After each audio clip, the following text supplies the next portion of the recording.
Oman প্রবাসী বাহারুদ্দিনের চাহনিটা দেখে যেন বুকের ভেতর কিছু একটা থমকে যায়।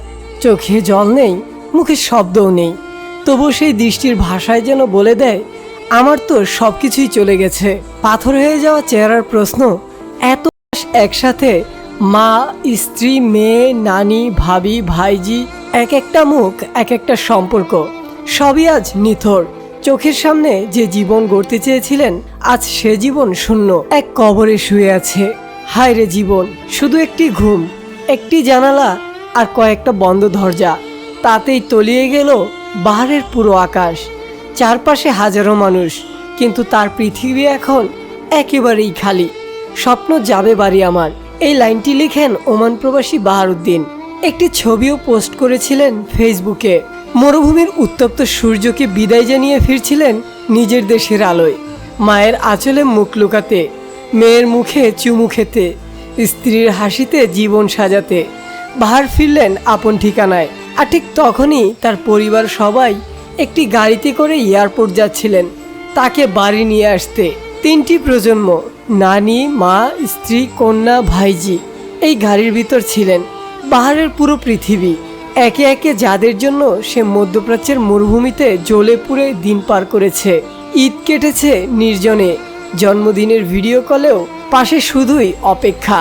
আজ সেই মানুষগুলোই হাসি মুখে তাকে বাড়িতে নিয়ে যেতে এসেছে। কিন্তু কি ভয়ঙ্কর নির্মমতা! বাহার দেশে ঠিকই, কিন্তু তার পুরো পরিবার পৌঁছে গেল কবরস্থানে। গাড়ি চালক অল্প বয়সী, ঘুম চোখে ঢুলুঢুলু, তাকে বারবার বলা হয়েছিল, থামো, একটু ঘুমাও, বিশ্রাম নাও, কিন্তু সে বলেছিল কিছু হবে না। কিন্তু এরপর হয়েছিল ভয়ঙ্কর কিছু। গাড়িটি লক্ষ্মীপুর ঢাকা মহাসড়কের পাশে খালে পড়ে যায়। চালক জানালার কাঁচ খুলে নিচে পালিয়ে যায়, আর ভেতরে আটকে পড়ে যায় 7টি প্রাণ। ভেতর থেকে চিৎকার করছিলেন, বাহার দরজা খুলো, সব দরজা খুলে দাও। কিন্তু চালক খুলল শুধু সামনের জানালা। জানালা দিয়ে বেরিয়ে গেলেন সে, আর সেই জানালা দিয়েই পানি ঢুকে ডুবিয়ে দিল গোটা পরিবারকে। বাহার মাকে টানছিলেন, কিন্তু মা নানিকে ধরে রেখেছিলেন। স্ত্রীকে টানছিলেন, কিন্তু সে মেয়েদেরকে আঁকড়ে ধরেছিলেন। শেষ মুহূর্তে কাউকেই ছাড়েননি, আর সেজন্যই সবাই ডুবে গেলেন একসাথে। আর সেই বাড়িতে ফিরেছে বাহার, যে বাড়ির প্রতিটি ইটে ছিল স্বপ্ন, অপেক্ষা আর ভালোবাসা।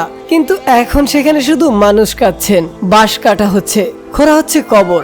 একই সাথে 7টি কবর, 7টি জানাজা, 7টি বিদায়। বাহারের চোখে এখন আর কোনো জল নেই, চোখের দৃষ্টি ঘোলাটে, ঠোঁট কাঁপে, কিন্তু শব্দ আসে না। হাজারটা প্রশ্ন, চিরকাল তার বুকের ভেতরটা পুড়ে যাবে। কেন সে জানালাটাই খুললো, কেন দরজাগুলো নয়? আর আমরা চুপ করে থাকবো। একজন চালক ঘুমিয়ে গাড়ি চালাবে, আর একটা পরিবারের গল্প এখানেই শেষ হয়ে যাবে।